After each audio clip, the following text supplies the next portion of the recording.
Hey everyone, I'm Margaret, a 27-year-old corporate lawyer at Wilson & Brooks. But my journey here wasn't easy. I began feeling a mix of pride and nostalgia. Margaret, these flower arrangements are gorgeous, Sarah exclaimed, scrolling through options on her iPad. My best friend and my wedding planner had truly been a lifesaver. Mom would have loved these white roses. They were her favorite. I murmured, feeling that familiar ache in my chest. She used to grow them in our backyard. Tell me more about her, Henry said, squeezing my hand. My fiancé always knew when I needed comfort. Linda Mitchell was the kindest soul you'd ever meet. I was 15 when cancer took her. With those memories, I smiled faintly. Back then, Dad and I were so close. He'd swing me around the kitchen while Mom cooked Sunday dinners, calling me his little attorney because I always argued about bedtime. My smile faded. 3 months. It only took him 3 months to bring Patricia home, I added bitterly. And everything changed. She's really outdone herself this time, Uncle Thomas said, stepping into the room. Your father just called. Patricia's insisting on hosting the engagement party at their house instead of the venue you booked. Classic Pat. Sarah rolled her eyes.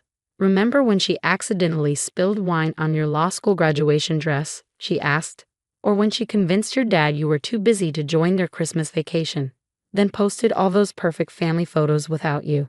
I nodded, the memories sour. And Dad always defends her. He's so blind to her games. Uncle Thomas put a comforting hand on my shoulder. I saw through her the moment your father brought her home. The way she moved your mother's photos to the attic and replaced them with her own. I swallowed hard. But look at me now, partner at 27 and marrying the most amazing pediatrician. I grinned at Henry. Speaking of which, should I tell them how you proposed? Oh God, please don't, I laughed, recalling that chaotic night. He tried cooking my favorite pasta but ended up setting off the fire alarm for the entire building. But I still said yes. Between coughs. I laughed. Even with mascara running down my face from the smoke, the ring was in the garlic bread. That didn't burn, Henry defended himself, making everyone laugh. Uncle Thomas checked his watch, looking serious. Speaking of Patricia, she's been asking about your mother's jewelry collection. My stomach twisted. She'd better stay away from Mom's things, I said tensely. I still can't find Mom's pearl earrings after Patricia helped organize my closet last year. Don't worry, sweetheart, Uncle Thomas assured. I've got your back, always have, always will. At least the wedding planning's going smoothly, aside from Pat trying to change everything Sarah and I decide on. I sighed. Sarah smirked. Just wait until she finds out you're planning to wear your mom's wedding dress. I wish you were here, Mom, I whispered, gently tracing the lace on her wedding gown. You know exactly how to handle all this. Sunlight streamed through the window, illuminating the ivory silk. Mom had incredible taste. Just then, the door burst open and Patricia stormed in, her face twisted with anger. So this is what you're doing behind my back. I told you I already ordered a new dress. This is my mother's dress, Pat. I'm wearing it. Patricia's face contorted. After I spent thousands on that designer gown? David, come see how your daughter is disrespecting me again. My father appeared in the doorway, looking exhausted. What's going on? She's deliberately excluding me from the wedding preparations, Patricia cried. I'm her stepmother. Pat, please, calm down, Sarah interjected, but Patricia was seething. Calm down. When she parades around in this old rag just to spite me, Patricia shrieked, lunging forward and grabbing the dress. Let go, I shouted, but it was too late. The horrible sound of tearing fabric filled the room as Patricia yanked, ripping a massive hole through the bodice. Oh my God, Sarah gasped. Henry rushed in, alarmed by the commotion. What happened? I stood there, trembling, holding the ruined remains of my mother's wedding dress. How could you? I whispered, my voice breaking. You brought this on yourself, Dad said, his words hitting me like a slap. If you had just included Patricia. Included her? I was shaking. She just destroyed Mom's dress, and you're defending her. You've been pushing her away since day one, always throwing your mother's memory in her face. Henry stepped forward, his voice firm. David, this is too far. Your wife just destroyed a family heirloom. Patricia sneered. Like those tacky old jewels she's so precious about. My blood ran cold. What did you do with Mom's jewelry? I have no idea what you're talking about, she said, but her smirk said otherwise. Empty your closet, Pat. Now, Uncle Thomas's commanding voice cut through the room, and we all turned. He stood in the doorway, fury radiating from him. You have no right. I have every right, Uncle Thomas said. That jewelry collection belongs to Margaret. It was in Linda's will, Uncle Thomas reminded them, his tone icy. This is my house, Dad argued, his face darkening, and those are my mother's things. He glared at me as if I was the intruder. What else has she taken? I demanded, my voice shaking. Check the pawn shops, Sarah whispered. Bet that's where Mom's pearl earrings went. Get out of my house, Patricia shrieked. Gladly, but this isn't over, I shot back, turning toward the door. Don't you dare walk out, Dad yelled after me. Or what, Dad? I replied, my voice cold. You'll blame me for that too. You might have destroyed her dress, but you'll never destroy her memory. Henry wrapped his arm around me as we left. I'm calling my lawyer first thing tomorrow. We're going to find everything she took, Margaret. I promise. As we drove away, I watched through my tears as Dad comforted Patricia in the doorway. It felt like the final nail in the coffin of our relationship. 2 weeks later, Sarah spread a series of files across my dining room table. 3 previous marriages, all to wealthy men. All ended under suspicious circumstances, she said, laying out court records. And look, Patricia filed for bankruptcy right before meeting your dad. Yet somehow, when she moved in, she had designer clothes and a new car. There's more. Sarah pulled up an email. Remember that pawn shop on 5th Street? I got confirmation she sold your mom's sapphire necklace there 3 months ago. My hands shook as I dialed Uncle Thomas. He answered on the first ring. Already at the jewelry store. The owner remembers her well. She's been selling pieces for years. I'm getting security footage. My phone buzzed with a message from my cousin Amy. Margaret, Pat's telling everyone you're lying about the dress incident because you're jealous of her and Uncle David's relationship. Sarah shook her head.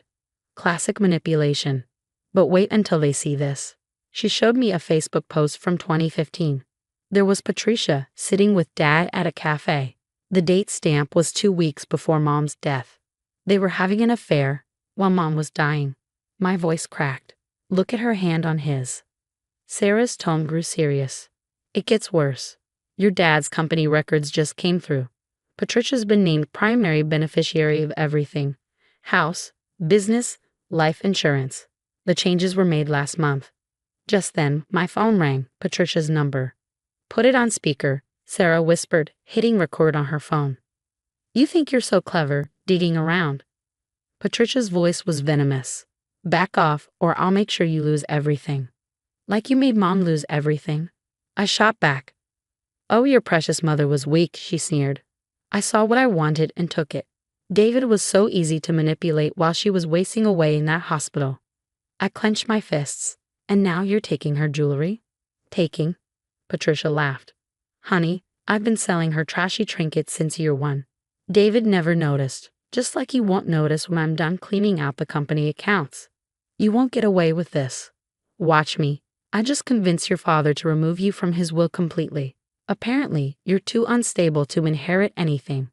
Good luck proving otherwise. Those were your mother's things, and now they're mine, just like everything else. After she hung up, Sarah stopped the recording, a triumphant look on her face. Just then, a text came in from Dad. Your behavior is destroying this family. Until you apologize to Patricia, don't bother coming home. Ugly want a war, I said, pulling out Mom's old diary, which I found hidden in the attic last week. Let's give them one. What's that? Sarah asked, her eyes narrowing. Mom's record of everything. Dated entries of her catching Dad and Patricia together. Emails from her old computer. She knew Sarah. She knew they were having an affair. Sarah nodded, resolute. No more playing nice. They want to erase your mom. Let's see how they handle the truth coming out. Just then, Uncle Thomas called again. Margaret, I got proof Patricia's been forging your father's signature on company checks. You won't believe who she's been paying. A week later, breaking news blared from my office TV.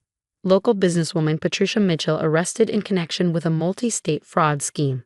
Sarah grabbed the remote, turning up the volume as the anchor continued. The FBI investigation reveals a pattern of insurance fraud spanning 3 states, with estimated damages in the millions. My phone rang. It was Uncle Thomas.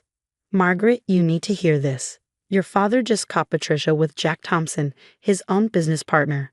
Not only that, but they've been embezzling together. David walked in on them transferring company funds offshore. Before I could react, my office door burst open. Dad stood there, looking shattered. Margaret, I need your help. The company, Patricia, she. Let me guess. I interrupted. She cleaned out the accounts. Dad's face crumbled. How did you? The same way she did with her last 3 husbands. Remember Robert Kane? He's been building a case against her for years. He reached out to me last month. He took a shaky breath. The company's bankrupt, the loans she took out. I'm losing everything, Margaret. I was wrong about everything. Your mother's dress, her jewelry, her memory. Henry stepped in, his voice calm but firm. Mr. Mitchell, I think it's time for you to leave. Just then, my phone buzzed. A text from Sarah. Pat just tried boarding a flight to Cancun. FBI grabbed her at the gate. I looked back at Dad. You know what's funny? All these years, you chose her over me, and she was playing you the entire time. I can fix this, he whispered. No, you can't. Uncle Thomas helped me protect Mom's inheritance, the only assets Pat couldn't touch. The company's gone, Dad, just like our relationship. 3 months later, I stood in front of the mirror in my wedding dress. Not my mom's, but still perfect. Uncle Thomas appeared in the doorway, ready to walk me down the aisle. Sarah adjusted my veil, smiling. Pat's sentencing is tomorrow. 20 years minimum. And Dad? He was living with his sister, asking if he could still be a part of the wedding. But some bridges can't be rebuilt. The ceremony was beautiful, filled with people who truly loved us. No Patricia. No Dad. No toxic drama. Later that night, during the reception, Uncle Thomas raised his glass. To Margaret and Henry, and to Linda, who's watching over her daughter today. My phone lit up with a message from Dad. I know I don't deserve forgiveness, but I'm so sorry, Margaret. For everything. Henry pulled me close, looking around at my real family, Uncle Thomas, Sarah, Henry, and our friends. I smiled, feeling ready for this new life. Some people might call it karma. I call it justice. Either way, I won. What would you do if someone close to you tried to erase the memory of a loved one you'd lost? Would you hope they change, or would you protect yourself, even if it meant losing them? Let me know your thoughts below.